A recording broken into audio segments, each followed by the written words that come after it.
Hi, I'm Bob Ryan. This is Globe 10.0. With me today, rookie Scott Thurston. Everybody's got Jacoby Ellsbury on the brain, Scotty, right now, because he's just come off two game-winning hits, walk-offs, a single and a home run. And suddenly we're looking at his numbers and we're looking at his prestige and we're saying, he's in the MVP discussion, isn't he? He's certainly put himself into the consideration. And I think the first thing, you look at his own team. Where does he rank on his own team? We have to start right there. Is he the most valuable player on the Boston Red Sox 2011? And how do you define MVP? Well, we all have that's the whole, what does he bring? What does Ellsbury bring to the table?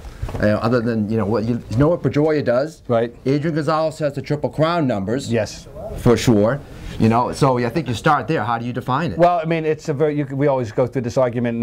Some people say, well, if you take him out of the lineup, where would they be, kind of thing. Well, that hurts a guy that plays on a team with a lot of good players. But we know one thing. We know how much they missed him last year now. We know exactly how much they missed him last year. We see the dimension he brings.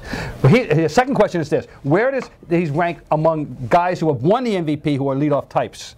Well, you go back to Jimmy Rollins. Jimmy Rollins only 4 years ago, and glad you brought up Jimmy Rollins. I knew you'd have the numbers. Well, the thing, Jimmy Rollins got the MVP, and he led the league in runs, 130, and in triples, 20, and his OPS was 875. Ellsbury, his OPS is 886, which is quite good for leadoff. He's slugging 517. He's got 82 runs scored in 108 games. That's going to project about 120. Over about 125 runs scored. 18 homers, 65 ribbies, 31 stolen bases, and 41 attempts. And here's the interesting thing. His plus OPS, which is the average against the league, is 138.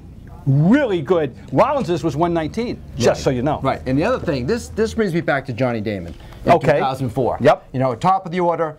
We know the kind of season that Damon had. Ellsbury's numbers are going to project above Damon's in every category. They are. Damon had a great year that year, 20 homers, 94 ribbies. His plus OPS was 117, which is way under Ellsbury. You know where he finished in the MVP, by the way? In the top 20? 16! 16! I mean, that just tells you the kind of year it was. All kinds tough for a leadoff guy to win the MVP. It is tough. It's happened roughly 10 times, which is 10 times is 1931 times 2, so that's a lot of guys. He's absolutely entered into the discussion, and by the way, with the guy, we have to mention one more, Dustin Pedroia, who we know we probably would rather not see him sit down too often either. Heart and soul. Yeah. Right? So, fact is, the Red Sox have 3 candidates, and it's up against one guy, I think. 3 guys in the top 10. Curtis Granderson. It's going to be one of our guys versus Granderson. That's the way it's going to be. All right, you can throw him in there. All right, throw in Teixeira. 3 Red Sox, 2 Yankees. Hey, makes sense.